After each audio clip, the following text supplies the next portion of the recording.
এই পৃথিবীর মাটির উপরে এমন মানুষের অস্তিত্ব আছে যারা এক রাকাত নামাজে টোটাল কোরআন খতম করছে। যেমন হযরত ওসমান ইবনে আফফান রাদিয়াল্লাহু আনহু, ইসলামের ইতিহাসের তৃতীয় খলিফা। উনি এক রাকাত নামাজে কখনো কখনো এক রাকাতেও আল্লাহর কোরআন তিনি পুরাটা খতম করেছেন। 2 রাকাত নামাজে তিনি টোটাল কোরআন মাজিদ খতম করেছেন। উবাই ইবনে কাব রাদিয়াল্লাহু আনহু 2 রাকাত নামাজে পুরা 30 পারা কোরআন শরীফ তিলাওয়াত করেছেন। আল্লাহু আকবার, আল্লাহু আকবার। যেমন নবীর সাহাবী হযরত তামিমে দারি রাদিয়াল্লাহু আনহু, কনিষ্ঠ সাহাবী, অল্প বয়স্ক সাহাবীদের অন্যতম একজন। 1 রাকাত নামাজে তিনি আল্লাহর কোরআন পুরাটা খতম করেছেন। তাবেঈনদের ভেতরে ইমামে আজম আবু হানিফা রাহমাতুল্লাহ আলাইহি 1 রাকাত নামাজে পুরা 30 পারা কোরআন খতম করেছেন। রোজার মাস এসে বললে দিনে 1 খতম, রাত্রে 1 খতম, তারাবিতে 1 খতম, রাকাতে রাকাতে খতম করতেন। সারা দিন কোরআনে কারিমে তিলাওয়াত করতেন। ইমামে আজম আবু হানিফা রাহমাতুল্লাহ আলাইহি 1 রাকাত নামাজের ভিতরে টোটাল 30 পারা কোরআন টোটাল পুরাটা খতম করেছেন। সাঈদ ইবনে জুবায়ের তিনিও 1 রাকাত নামাজে টোটাল 30 পারা কোরআনে কারীমকে তিলাওয়াত করেছেন। সুবহানাল্লাহ। ইচ্ছাকে কেমন ভাবে বাস্তবায়ন করছেন। ইমামে আজম আবু হানিফা রাহমাতুল্লাহ আলাইহি একদিন মসজিদে গেছেন ঈশার নামাজ পড়ার জন্য। যায় দেখেন ইমাম সাহেব সূরা জিলজাল পড়তেছে। তো সূরা জিলজালের শেষ ভাগে যখন ইমামে আজম তেলাওয়াত শুনেছেন, ফামান ইয়ামাল মিসকালা যাররাতিন খায়রান ইয়ারাহ ওয়া মান ইয়ামাল মিসকালা যাররাতিন শাররান ইয়ারাহ। 1 যাররা পরিমাণ নেকির কাজ যদি কেউ করে, এটা তার জন্য তার আমলনামায় থাকবে। 1 যাররা পরিমাণ যদি কেউ গুনার কাম করে, এটা আমলনামায় থাকবে। বাস আল্লাহর কালামের এই আয়াত ওনাকে এমন বেশি নাড়াচাড়া দিছে, ওনার টেনশন এসে গেছে। আজকের রজনী যদি আমার জিন্দেগির শেষ রজনী হয়ে যায়, তাকে আজকে রাত্রিটাকে আমি আল্লাহর আদালতে আল্লাহর ঘরে কাটায় দিলে ভালো হয়। তো এশার নামাজ পড়ে ইমামে আজম আবু হানিফা রাহমাতুল্লাহ আলাইহি নফল নামাজে দাঁড়ায় কোরআন মাজিদ তেলাওয়াত শুরু করছেন। মুয়াজ্জিন সাহেব তো বুঝে ফেলেছেন ইমাম এত তাড়াতাড়ি নামাজ ছেড়ে দেওয়ার মানুষ না। মুয়াজ্জিন চলে গেছেন মসজিদের দরজা চাপায় দিয়া। ফজরের আজান দেওয়ার জন্য মুয়াজ্জিন শেষ রাত্রিতে যখন মসজিদে আসছেন, এসে দেখি এশার পরে যেমন ভাবে ইমামে আজমকে দাঁড়ানো দেখেছে, ওইভাবে ফজর পর্যন্ত তিনি দাঁড়িয়ে রয়েছে। আর তার কণ্ঠে কোরআন মাজিদের 30 নম্বর পারার তিলাওয়াত তখন বাজতেছে। তার মানে এই 1 রাকাতের ভেতরে ইমামে আজম মসজিদে দাঁড়ানো অবস্থায় টোটাল 30 পারা কোরআন তিনি খতম করে ফেলেছে। আর আমাদের সমাজের কিছু মানুষ আছে সারা রাত সিনেমা দেখে রাত শেষ করে ফেলে। সারা রাত ফেসবুকে থেকে রাত খতম দিয়ে ফেলে। রাত শেষ ফেসবুক পড়ে বলে, রাত শেষ উপন্যাস পড়ে বলে, রাত শেষ গাঁজা খেয়ে, রাত শেষ মদের আসরে, রাত শেষ তাসের আসরে, জোয়ার আসরে। আছে না নাই? হ্যাঁ, কথা বলেন না কেন? আছে না নাই? সারা রাত গুনাহের ভিতরে কাটায় দিয়েছে। এই যে ইচ্ছা শক্তিটা, এটা আল্লাহ তাআলা দান করেছেন মানুষকে। এমন ইচ্ছা শক্তি দেওয়ার পরে আল্লাহ তাআলা বলেন, ইচ্ছা শক্তি দিলাম তোমার ইচ্ছা বাস্তবায়ন করার জন্য নয়, আমার ইচ্ছাকে তোমার ইচ্ছা বানায়া সেই ইচ্ছায় নিজেরই চালাইবার লেগেছে। অর্থাৎ ইচ্ছা শক্তি যদি তোমার না থাকে তাহলে তুমি রবের ইচ্ছা বাস্তবায়ন করবা কেমনে?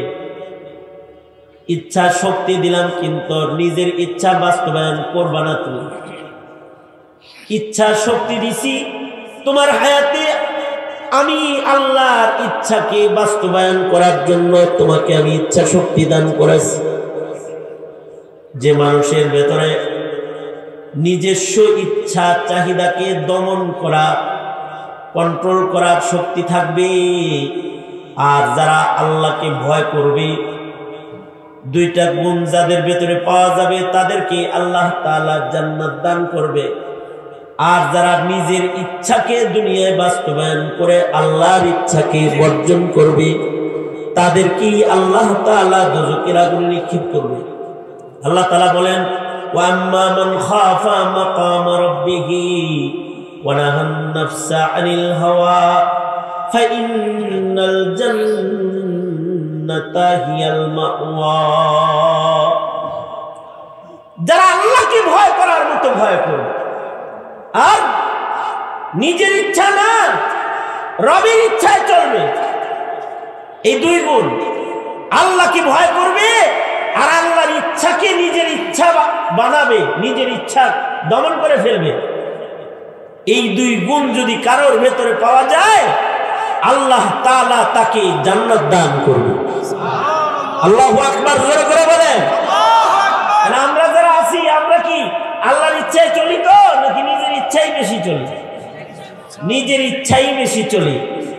আমরা নিজের ইচ্ছায় চলি বিধায়ী আমাদের ইচ্ছা আল্লাহ তাআলা পূরণ করতে চান না। আর পৃথিবীতে এমন মানুষ গেছে যারা নিজের ইচ্ছায় চলে নাই, আল্লাহর ইচ্ছায় চলছে। তারা যদি মুখে কিছু বলছে আল্লাহ সেটা পূরণ করছে, তারা যদি দোয়া করছে তাদের দোয়া কবুল হয়েছে।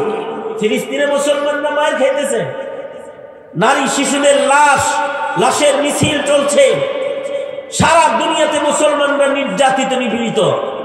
কই নামাজে নামাজে তো কোনোতে নাজেলাও পড়া হইতেছে, কিন্তু আল্লাহর মদদ আমরা চোখে দেখতে পারতেছি না। তার কারণ হলো আমরা তো চাই, আমাদের চাওয়াটা আল্লাহ চায় না, কারণ আল্লাহর চাওয়াটা তো আমরা চাই না। আল্লাহর চাওয়া আমরা বাস্তবায়ন করি না। আমরা কেউ বাস্তবায়ন করি আমার নিজস্ব চাওয়া, নফসের চাওয়া, কেউ বাস্তবায়ন করে ভারতের আশা, ভারতের চাওয়া, কেউ বাস্তবায়ন করে আমেরিকার চাওয়া, কেউ বাস্তবায়ন করে আমেরিকার ইচ্ছা, ভারতের ইচ্ছা, জাপানের ইচ্ছা, কেউ বাস্তবায়ন করে চায়নার ইচ্ছা, কেউ বাস্তবায়ন করে শয়তানের ইচ্ছা, শয়তানের ইচ্ছা বাস্তবায়ন। রবের ইচ্ছা বাস্তবায়নকারী তো এখন কোন? যে আল্লাহর ইচ্ছাকে বাস্তবায়ন করবে। আল্লাহর ইচ্ছাকে আমরা বাস্তবায়ন করি না বিধায় আমাদের ইচ্ছা এখন আর বাস্তবায়িত হয় না। অথচ বান্দা যখন আল্লাহর হয় আল্লাহ তাআলার সকল মাখলুককে তার জন্য হতে কয়ে দেয়। মাল্লাহুল মাওলা ফালাহুল কুল। বান্দা যখন আল্লাহর হয় তখন বান্দার ইচ্ছা বাস্তবায়নের জন্য আল্লাহ তাআলা আল্লাহর নিয়মকে পাল্টায়া ফেলায়। বান্দা যখন আল্লাহর হয় বান্দার মুখের কথা আল্লাহ নিজের কথা বানায় ফেলায়। বান্দার দোয়া আল্লাহ তাআলা কবুল করে ফেলায়। নিয়মকে অনিয়ম বানায় বান্দার কামনা বাসনাকে আল্লাহ তাআলা বাস্তবায়ন করে ফেলায়। কিন্তু বান্দা যখন আল্লাহর হয় না তখন আল্লাহ নারাজ হয়ে যায়। তখন 150 কোটি মূল্যে চিৎকার করলো, রহমতের দুয়ার খোলে না। 150 কোটি মুসলমান মিলে চিৎকার করি, তারপরে রহমতের বৃষ্টি ঝরে না। আমাদের প্রতি মালিকের দয়া মায়া যেন হয় না। মনে হয় যেন যে আমাদের দোয়া কবুল হয় না ঠিক, কিন্তু জালেমের দোয়া কবুল হয়। যে আল্লাহর দুশমন তারটাই কবুল হয়, এরকম লাগে। আমাদের কথা আসমানে এখন আর যায় না। যদি আসমানে আমাদের কথা যাইতো, আমাদের কথার মূল্য যদি হইতো, তাহলে পৃথিবীর চিত্র অন্যরকম হইতো। আগের যুগের মুসলমানরা মুখ দিয়ে যা বলতো তা আল্লাহ পুরা করে দেখায় দিত। যে কোনো দোয়া করলে দোয়া কবুল হয়ে যেত। হযরত জাকারিয়া দোয়া করতেছেন, আল্লাহ আমার সন্তান লাগবে, আমার যৌবন নাই কিন্তু সন্তান লাগবে। আল্লাহ তাআলা সন্তান দিয়ে দিলেন। বিবি কিন্তু বন্দা বিবি, তারপরেও আল্লাহর নিয়ম পাল্টায় বান্দার আশা পুরা করে দিলেন। বান্দা যদি আল্লাহর হয় তো আল্লাহ তাআলা বান্দার জন্য বান্দার হয়ে যায়। বান্দা কোনো দোয়া করলে মুস্তাজাবুদ দাওয়া হয়ে যায়, তার দোয়াটাও আল্লাহ তাআলা কবুল করে ফেলায়। আর বান্দার সাথে যখন আল্লাহর সম্পর্ক নষ্ট হয়ে যায়, তখন আল্লাহ তাআলা বান্দার প্রতি নারাজ হইয়া গেলে বান্দারা তখন মায়ের খায়, বান্দারা তখন নির্যাতিত হয়, নিষ্পেষিত হয়, নিপীড়িত হয়। মালিকের পক্ষ থেকে রহমতের দুয়ারগুলো সব বন্ধ হইয়া যায়। আমাদের বর্তমান অবস্থা তাই ঘটেছে। সঙ্গত কারণে 150 কোটি মুসলমান মিলে আমরা আমাদের আশা বাস্তবায়ন করতে পারি না।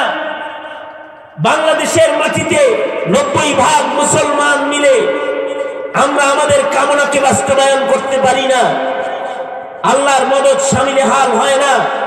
আল্লাহর মদদ কেমন যেন মনে হয় যে নাস্তিকের কাছে যে হয়ে রয়েছে।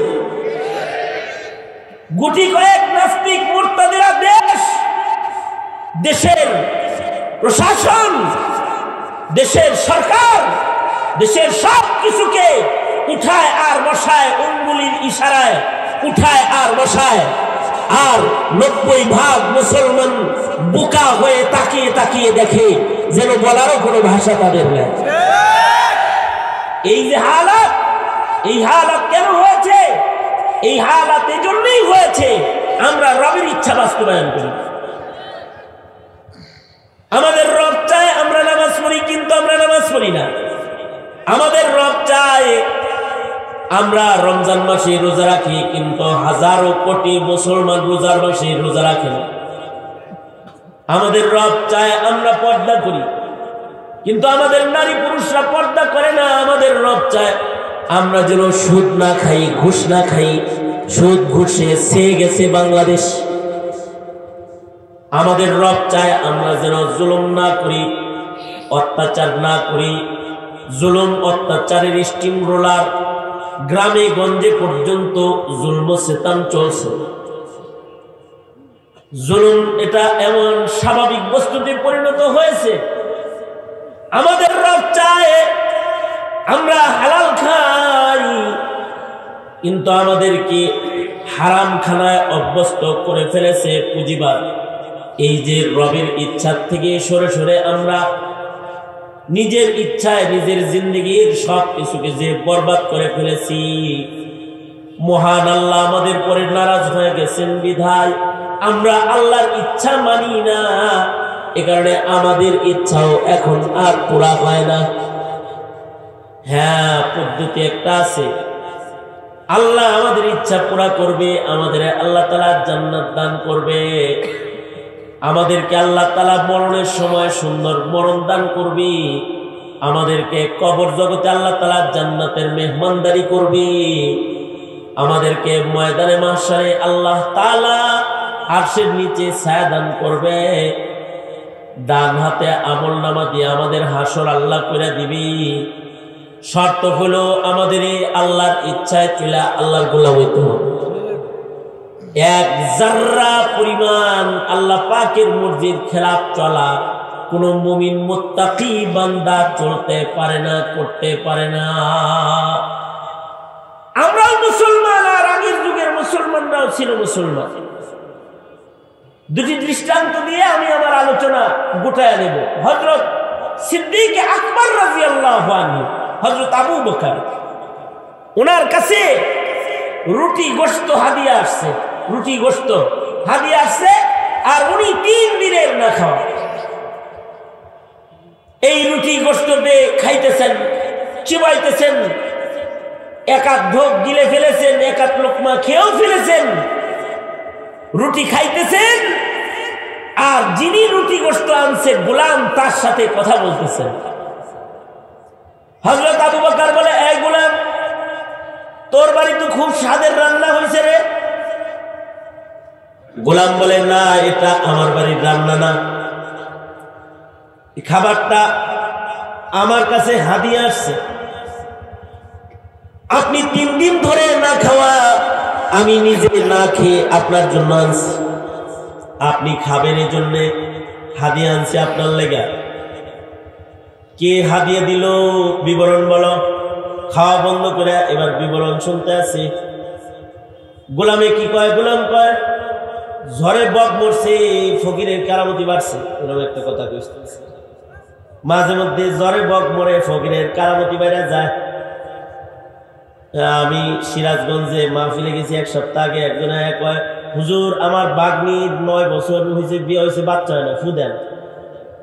ভাই মিয়া, আমি বাচ্চা হই না, ফু দিতে পারিনি, গিয়ে ফু দিব না। হুজুর, গত বছর না আমার বাস্তির বাচ্চা হয় না, দিয়ে পানি পরে নিলাম আপনার কাছ থেকে, এটা 7 মাস।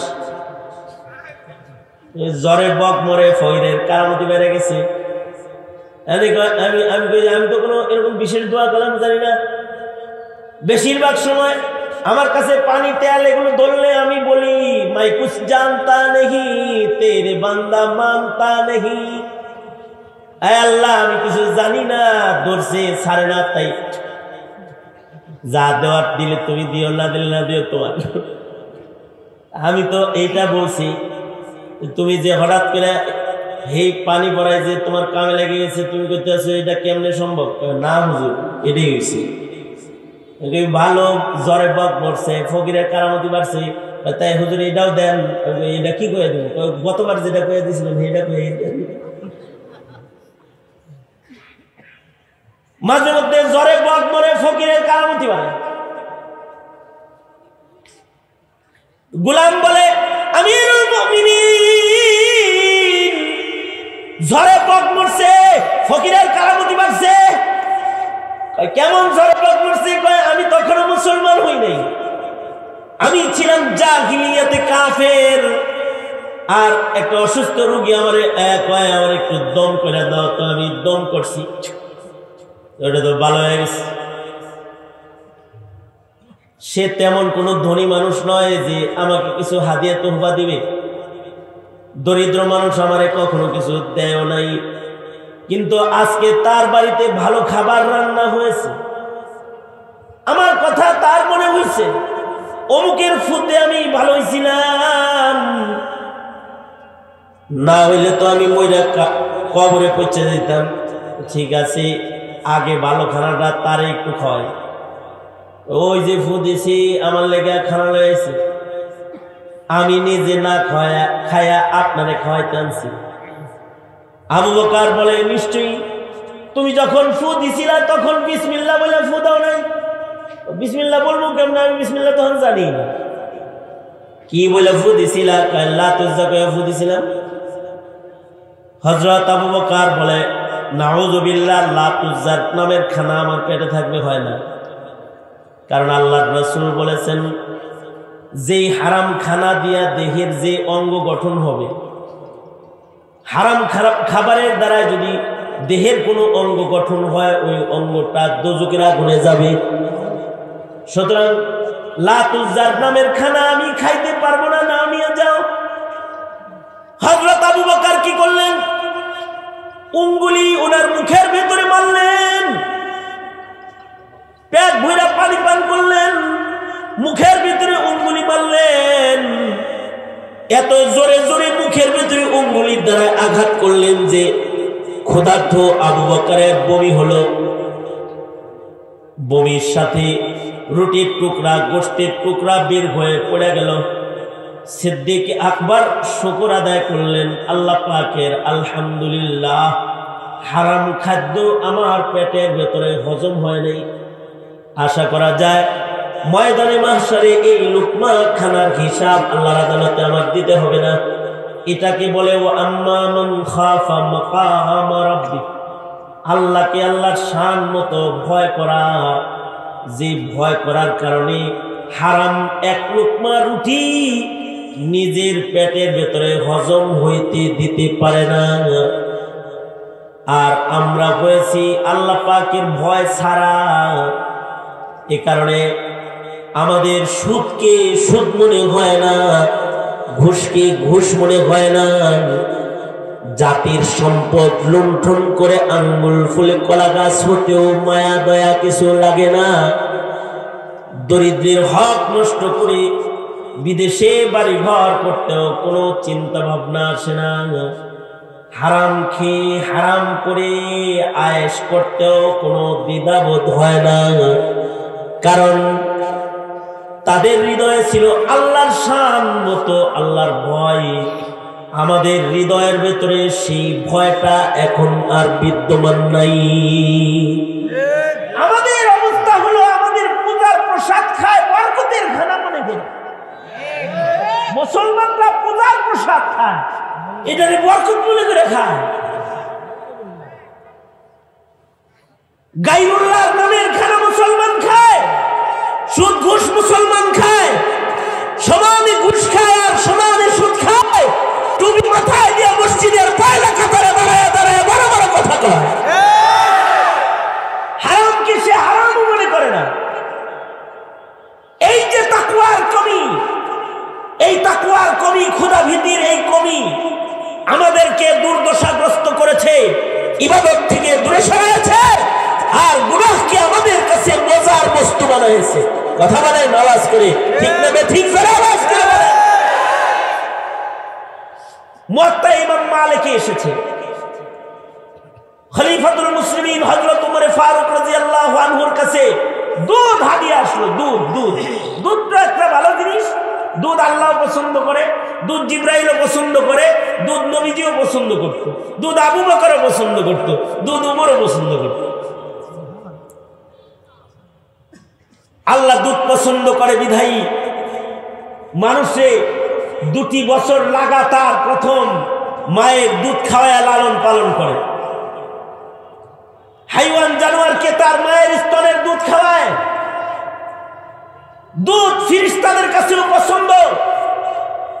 এ কারণে আল্লাহর রাসূল সাল্লাল্লাহু আলাইহি ওয়াসাল্লাম মিরাজের রজনীতে যখন মসজিদুল আকসায় রাসূলের কাছে ট্রে হাজির করা হয়েছে, যেই ট্রের ভেতরে দুধের গ্লাস, শরবতের গ্লাস, পানির গ্লাস, 3 গ্লাস আছে। আল্লাহর রাসূল জিবরাইলের দিকে তাকায় রইছেন, কোনটা খামো নিমো? হযরত জিবরাইল ইশারা করলেন, দুধ নেন। আল্লাহর রাসূলের কাছে দুধ পছন্দের। হযরত ওমরের কাছে দুধ হাদিয়া আসছে, ওনার পছন্দের খাবার উনি খেয়ে ফেলেছেন। দুধ খাওয়ার পরে হযরত ওমর বলে, এই তোমার বাড়ির পালা জানোয়ারের দুধ মনে হয়েছে না? হে লোক কয়, না আমিরুল মুমিনিন, আমি আস্তা একটা গরিব মানুষ, আমি পালা জানোয়ার কই পাবো? আমার কোনো উট ছাগল নাই। আমিরুল মুমিনিন বাইতুল মালের উট ছাগলের দুধ, যেটা গরিব মানুষের সপ্তাহে সপ্তাহে দেওয়া হয়, আজকে পালা পড়ছে আমার বাইতুল মালের দুধ, সরকারি দুধ, এটা আমি হাদিয়া পেয়েছি। সরকারি দুধ আমার জন্য সাদকা, কিন্তু আল্লাহকে হাদিয়া, আপনার জন্য হাদিয়া। মাসালায় কোনো সমস্যা নেই, খায়ালান খায়ালান। হে মুফতি সাহেব ফতোয়া দিয়ে আলাইছি, আমার জন্য না সদকা, আপনার জন্য হাদিয়া। তো হযরত ওমর রে ফতোয়া দিয়েছে, পরে হযরত ওমর মুস্কি হাসে আর বলে, তোমার ফতোয়া ঠিক আছে, আমার জন্য খাওয়া হালাল, তাও ঠিক আছে, কিন্তু আল্লাহ যদি এখন যদি আমি মারা যাই আর আল্লাহ যদি আমারে জিজ্ঞাসা করে, ওমর বাইতুল মালের সরকারি দুধ তোমার পেটে কেন দেখা যায়? যদি খালি এই কথাটা আল্লাহ তাআলা বলে, আমি উত্তর কি দিব? এই যে আমি যে ঘুরে ঘুরে খাইছি, এত ব্যাখ্যা দেওয়ার মতো শক্তি আমার মতো দুর্বল উমরের আল্লাহর আদালতে নাই। আমি আল্লাহর আদালতে দাঁড়াইয়া এত ব্যাখ্যা দেওয়ার ক্ষমতা সংরক্ষণ করি না, তাই এই দুধ আমার পেটে রাখা যাবে না। মুয়াত্তা ইমাম মালিকে আছে, হযরত ওমরও মুখের ভেতরে অঙ্গুলি দিলেন আর বেশি করে পানি পান করলেন। এক পর্যায়ে অঙ্গুলির আঘাতে আঘাতে প্রচন্ড বেগে বমি হইল। ওনার পেট খালি হয়ে দুধগুলো যা পেটে গেছিল এগুলো সব মুখ দিয়ে বের হয়ে আসলো। হযরত ওমর শুকরগুজার বলেন, আলহামদুলিল্লাহ, এখন যদি আমি ওমরের মৃত্যু হয়ে যায়, আল্লাহর আদালতে সরকারি মাল খাওয়ার মামলা হবে না। তাকওয়াল্লাহ, এটা কি বলে? মান খাফা মাকাম রাব্বি। এই ভয় কি আর আমাদের আছে? এই ভয় কি আর আমাদের খলিফাতুল মুসলিমিনদের আছে? এই ভয় যদি থাকতো তাইলে এমপির নমিনেশন থেকে সব কয়েক হাজার কিলোমিটার বেগে দূরে দূরে চলে যেত, দূরে যেত। আর এখন ক্ষমতার চেয়ারে বসার প্রতিযোগিতার মাঠে নেমে যায়, কে কার আগে নেতা হতে পারে, কে কার আগে নমিনেশন নিতে পারে। উদ্দেশ্য কি? জাতির খেদমত করা? হ্যাঁ, উদ্দেশ্য হলো আঙ্গুল ফুলে ফুলে কলা গাছ হওয়া, আঙ্গুল ফুলে ফুলে কলা গাছ।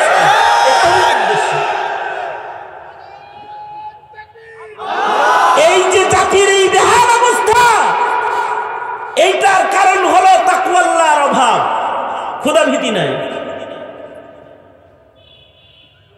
ইতিহাসের পাতার আরেকজন উমর হলেন উমর ইবনে আব্দুল আজিজ রাহমাতুল্লাহি আলাইহি। দুইজন উমরের নাম ইতিহাসের পাতায় পাতায়। একজন উমর হলেন উমর বিন খাত্তাব। উমর বিন খাত্তাবের অনেক শান, ফারুক বাইনাল হক ওয়াল বাতিল, ওনার অনেক শান। আসাদুহুম ফি আমরিল্লাহি উমর, ওনার অনেক শান। রাসূল বলেছেন, লাউ কানা বাদি নবিয়্যুন লাকানা উমর। ইসলাম সে তো পরশমণি, তারকে পেয়েছে খুঁজি, পরশে তাহার শোনা হলো যারা, তাদের ওই মোরা বুঝি। বলেছেন হযরত রাসূল, বলেছেন হযরত রাসূল শেষ পয়গম্বর, আমার পরে যদি নবী হতো কেউ হতো ঠিক সে উমর। অর্ধ পৃথিবী শাসন করেছেন যিনি, ধুলির তক্তে বসে খেজুরের পাতার প্রাসাদ তাহার বারে বারে গেছে খুশি। শুধু আঙ্গুল ঘেলনে শাসন করিতে নেই জগতে, দিয়েছিলেন ফেলি মুহাম্মদের চরণে সে শমশির। এক আজব উমর, যার ব্যাপারে রাসূল বলেছেন আমার পরে কেউ নবী হইলে এই উমর হইত। আর ইতিহাসের পাতার আরেকটা উমর হলো যাকে উমরে সানি বলা হয়, দ্বিতীয় উমর বলা হয়। নাম উমর ইবনে আব্দুল আজিজ রাহমাতুল্লাহি আলাইহি, যিনি এই পৃথিবীর খলিফাতুল মুসলিমিন হয়েছিলেন। 99 হিজরিতে উনি খলিফাতুল মুসলিমিন হয়েছেন। মাত্র 2.5 বছর খলিফাতুল মুসলিমিন ছিলেন। সারা দুনিয়া উনি শাসন করেছেন, আধা জাহান শাসন করেছেন। পৃথিবীর 3 ভাগের 2 ভাগ এরিয়া উনি পরিচালনা করেছেন। আঙ্গুলের ইশারায় পরিচালনা করেছেন। খলিফার মেয়াদকাল হইল মাত্র 2.5 বছর। কত বছর? আমাদের দেশে এমপি মন্ত্রী হয় সর্বনিম্ন 5 বছর, কিন্তু তাগেরও অর্ধেক। উমর ইবনে আব্দুল আজিজের খেলাফত কাল হলো মাত্র 2.5 বছর। 2.5 বছরের শাসন আমলে হযরত উমর ইবনে আব্দুল আজিজ সারা দুনিয়াতে এমন এক সুশাসন প্রতিষ্ঠা করেছিলেন যে হযরত উমরের শাসন আমলে বাঘ আর ছাগল দুইটা এক ঘাটে পানি পান করতো। সুবহানাল্লাহ, আগামীকালকে বললেন সুবহানাল্লাহ। মানুষ মানুষের মারামারি তো ছিলই না, বাঘ ছাগলের মারামারি ছিল না। আল্লাহু আকবার, জোরে করে বলেন আল্লাহু আকবার। হয় নাই, জোরে চিৎকার করে আওয়াজ করে জোরে বলেন আল্লাহু আকবার, জোরে বলেন। আল্লাহু আকবার। মানে বিরোধী দল আর সরকারি দলের মারামারি তো নাই, হিংস্র প্রাণী আর চতুষ্পদ জন্তুর মারামারিও নাই। ওনার শাসনামল বাঘ আর ছাগল এক ঘাটে পানি পান করছে। আল বিদায়া ওয়ান নিহায়াতে আছে। এক মহিলা চিৎকার দিয়ে বলে, এই ওমর ইবনে আব্দুল আজিজ মারা গেছে। কয় তুমি কিভাবে জানলে? আজকে 2.5 বছর ধরে বাঘ ছাগল এক ঘাটে পানি পান করতে দেখি, বাঘ ছাগলের রক্ত পান করে না। আজকে দেখতেছি বাঘ ছাগলের রক্ত পান করতেছি, মনে হয় মারা গেছে। খবর না, কয়েকদিন পরে খবর লইয়া দেখে ওমর ইবনে আব্দুল আজিজ সত্যই মারা গেছেন। অর্থাৎ ওনার শাসনের প্রভাব মানুষের ভেতরে শুধু নয়, জঙ্গলের প্রাণীর উপরেও ওনার প্রভাব পড়েছে। এত বড় পৃথিবী তিনি শাসন করেছেন, কিন্তু ঈদের দিনে নিজের সন্তানদেরকে নতুন জামা কিনে দেওয়ার টাকা ওনার ছিল না। অথচ উনি আমিরুল মুমিনিন।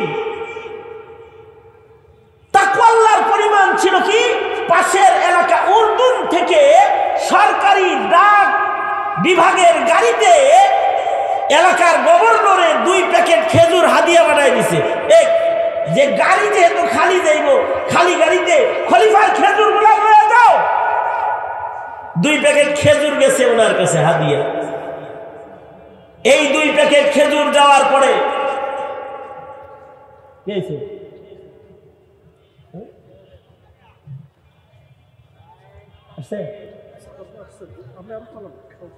মাশাআল্লাহ, কারা নির্যাতিত মজলুম আলেমদ্বীন আল্লামা মুফতি সাখাওয়াত হোসেন রাজি দামাত বরকাতুহুম তাশরীফ নিয়ে এসেছেন। তার মানে পরের ট্রেন চলে আসছে, আগের ট্রেনের ভিসা শেষ, স্টেশন ছেড়ে এবার চলে যেতে হবে। আর পরের গাড়িতে এখন লোকজন উঠবে।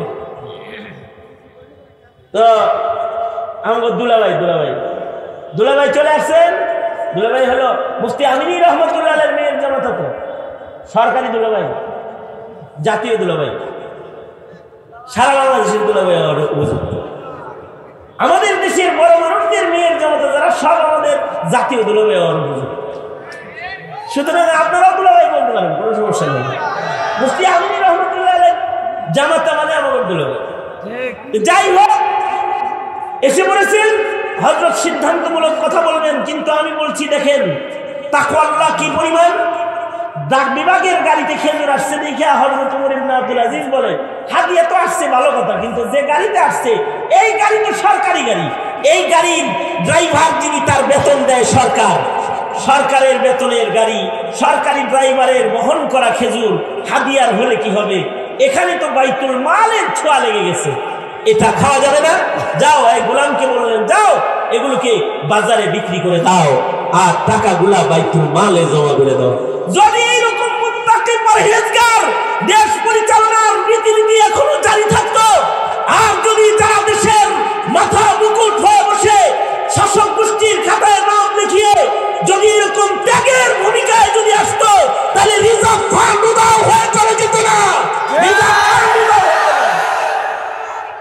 এই যে দেশের দুর্দশা, এইটা কিসের কারণে? তাকওয়া আল্লাহর অভাবের কারণে। এটাই রাষ্ট্রীয় প্রশাসন থেকে শুরু করে একেবারে ভিক্ষুক পর্যন্ত, দেশের নিম্ন স্তর পর্যন্ত আল্লাহর ভয় জাতির হৃদয় থেকে নষ্ট হয়ে গেছে।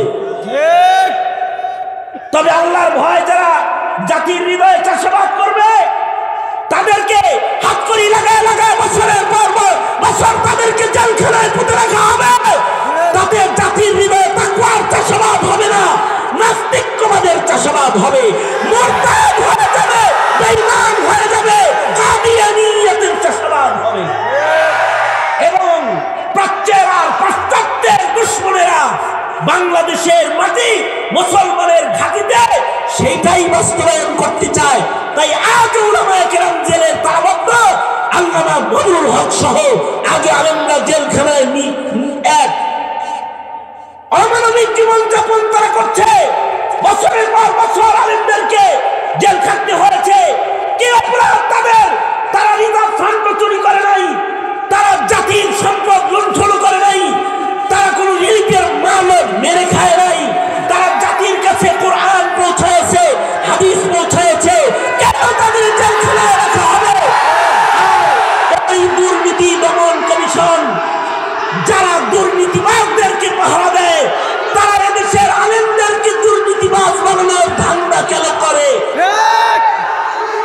এবং আলেমদেরকে আজও জেলের ভেতরে ধুকে ধুকে তাদেরকে সময় কাটাতে হয়। এর জবাব জাতির কাছে দিতে হবে তাদেরকে। যারা তাকওয়ার চাষাবাদকারী উলামা সমাজের উপরে যারা নির্যাতন করেছে, দিতে হবে তাদেরকে, জবাব দিতে হবে। সরকারকে বলবো আল্লামা মামুনুল হক সহকারে জেলখানায় যারা রয়েছে তাদেরকে জাতির কলমে লাঙ্গল বসাবার জন্য, তাদের হৃদয়ে তাকওয়া আর আল্লাহ ভীতির চাষাবাদ করার জন্য জেলখানা থেকে মুক্ত করে তাদেরকে পাবলিকের সিরা চাষাবাদের জন্য ছেড়ে দিন। আর জুলুম করবেন না। এদেশের আলেমরা সন্ত্রাসী না, এদেশের আলেমরা মারামারিও করে না, এদেশের আলেমরা সন্ত্রাসীও করে না। সুতরাং আমি যেটা আপনাদের কাছে জিজ্ঞাসা করতে চাই, আলেমরা ডাক দিলে কাছে আছেন তো, কাছে আছেন তো, কারা কারা কাছে আছেন?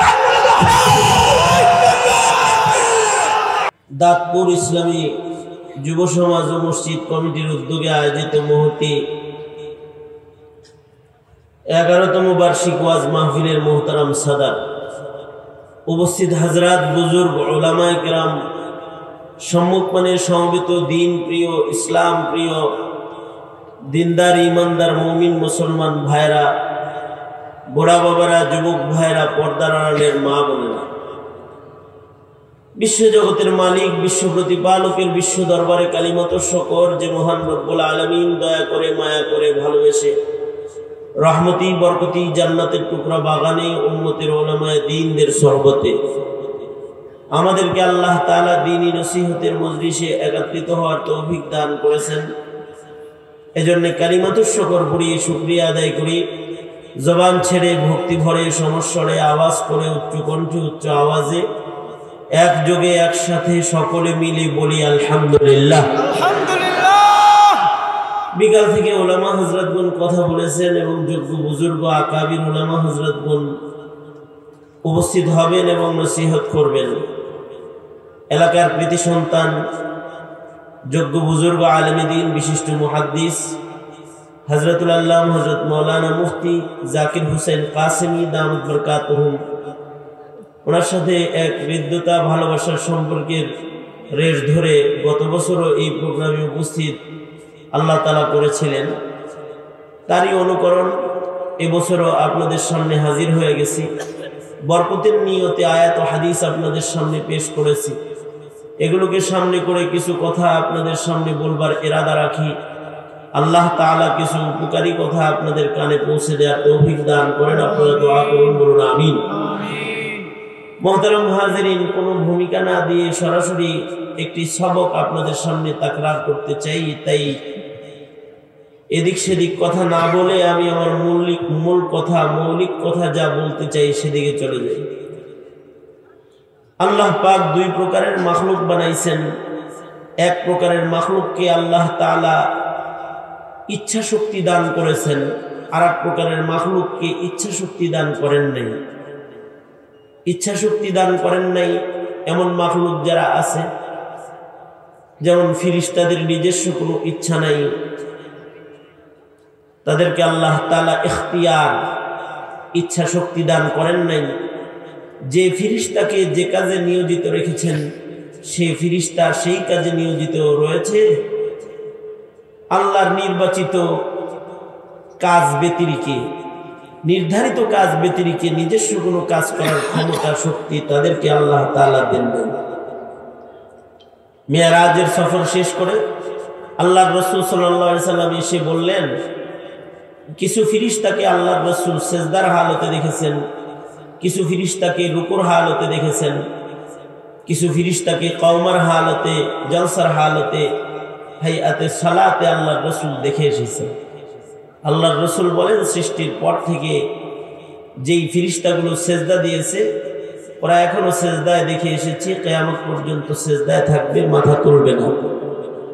যাদেরকে রুকুতে দেখে এসেছি এরা রুকুতেই থাকবে, সৃষ্টির পর থেকে তারা মাথা তোলেনি, কিয়ামত পর্যন্ত তারা মাথা তুলবে না।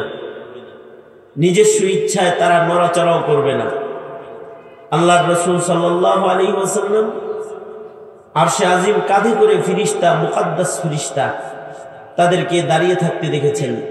ওরা সৃষ্টির পর থেকেই আরশে আজিম কাঁধে নিয়ে দাঁড়িয়ে আছে। কোনোদিন তারা বলে না যে আমাদের ঘাড় ব্যথা করতেছে, এত দাঁড়ায় থাকতে পারবো না, একটু ছুটি দেন। নিজস্ব কোনো ইচ্ছা তারা ব্যক্ত করে না, তাদেরকে আল্লাহ তাআলা নিজস্ব কোনো ইচ্ছা দেন না। আল্লাহর রাসূল সাল্লাল্লাহু আলাইহি ওয়াসাল্লাম মিরাজের সফরে ইসরাফিল ফেরেশতাকে দেখেছেন। ইসরাফিল সিংহা মুখে নিয়ে এক পা সামনে আর এক পা পিছনে দিয়ে সকল শক্তি মুখের কাছে এনে সিংহায় মুখ লাগায়া দাঁড়ায় আছে, প্রস্তুতি নিয়ে যে আল্লাহ তাআলা নির্দেশ করলেই সে বাঁশিতে ফু দিবে। কিন্তু বাঁশিতে ফু দেওয়ার সময় তো আসে নাই, কিয়ামত কবে হবে তা এই ইসরাফিল ফেরেশতার জানা নাই, কিন্তু সে দাঁড়িয়ে আছে। কবে কিয়ামত হবে এর আগ পর্যন্ত সময় ইসরাফিল ফেরেশতা কোনোদিন এই কথা বলবে না, আল্লাহ অবসর তো আছি, একটু প্রথম আকাশ থেকে ঘুরে আসি, অথবা কারোর সাথে একটু গল্প করে আসি। তার কোনো গল্প নাই, অন্য কোনো কাজ নাই, সিংহা মুখে নিয়ে দাঁড়িয়ে আছে। যেদিন আল্লাহ নির্দেশ করবে বাজাও বাঁশি, সাথে সাথে সে বাঁশি বাজায় দেবে। অর্থাৎ তার নিজস্ব কোনো ইচ্ছা আল্লাহ তাআলা দেন নাই। আল্লাহু আকবার বলেন, আল্লাহু আকবার, আরো জোরে আওয়াজ করে বলেন আল্লাহু আকবার, জোরে করে বলেন। আজব এক সৃষ্টি আল্লাহ পাকের, যাদেরকে আল্লাহ তাআলা নিজস্ব ইচ্ছা দেন নাই। যেমন গাছকে আল্লাহ তাআলা নিজস্ব ইচ্ছা দেন নাই, যে গাছটা যেখানে দাঁড়িয়ে আছে সেখান থেকে এক কদম সামনেও আসে নেই, পিছনেও আসে নেই, সেখানেই দাঁড়িয়ে আছে। পাহাড়কে আল্লাহ তাআলা ইচ্ছা দেন নাই, জামাদাত নাবাতাত ওদের কোনো ইচ্ছা নাই। যে পাহাড়টা সৃষ্টির পরে যেখানে দাঁড়িয়ে ছিল সেখানে আজও দাঁড়িয়ে আছে। জাবালে নূর, তুর, সুর সব জায়গায় দাঁড়িয়ে আছে, ওখান থেকে এক কদম পিছনেও যায় না, এক কদম সামনেও আসে। আবার এমন কিছু মাখলুক আল্লাহ বানিয়েছেন যাদেরকে ইচ্ছা দান করেছেন, কিন্তু ইচ্ছা বাস্তবায়ন করার শক্তি দান করেন, অথবা ইচ্ছা ব্যক্ত করার ভাষা দান করেন নাই। যেমন গরু ছাগল, ওদের ইচ্ছা দিচ্ছেন, ওদেরও মনে চায় ঘুরতে, দড়িটা ছাইড়া দিলেই যার তার খেতে যায়, যেখানে সেখানে চলে যায়। তার মানে ওদের একটা ইচ্ছা আছে, যে ইচ্ছা মতো ওরা ঘুরতে চায়, কিন্তু ওদের ইচ্ছা বাস্তবায়নের ক্ষমতা নাই।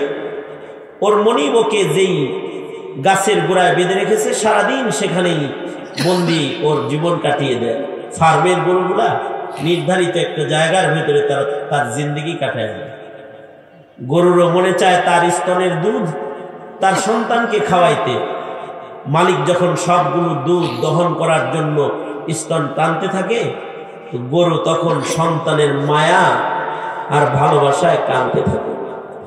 কিন্তু এই কথা বলতে পারে না, হে জালেম, সবটুকুন দুধ দহন করো না, আমার বাচ্চার জন্য কিছু রেখে দাও, আমার বাচ্চাকে আমি খাওয়াবো, তাকে আদর করব। এই কথাটা ব্যক্ত করার ভাষা আল্লাহ তাআলা গরু ছাগলকে দেন, অথবা তার ইচ্ছাকে বাস্তবায়ন করার শক্তিও আল্লাহ তাআলা তাকে দেন। কিন্তু মানুষ আল্লাহ পাকের এমন এক আজব সৃষ্টি, তাদেরকে আল্লাহ তাআলা ইচ্ছা শক্তি দিয়েছেন, পাশাপাশি নিজস্ব ইচ্ছাকে বাস্তবায়ন করার ক্ষমতাও দান করেছেন। আবার নিজের ইচ্ছাকে ব্যক্ত করার ভাষাও দান করেছেন। এই সব শক্তি সহ যে মাখলুকটা আল্লাহ তাআলা বানাইছেন তার নাম হলো ইনসান। যাকে আল্লাহ তাআলা ইচ্ছা বাস্তবায়ন ক্ষমতা দান করেছেন, যাকে আল্লাহ তাআলা নিজের ইচ্ছা ব্যক্ত করার ভাষা দান করেছেন, সেই মুকাদ্দাস সম্মানিত মাখলুকটার নাম হলো ইনসান। এ কারণে মানুষ ইচ্ছা যদি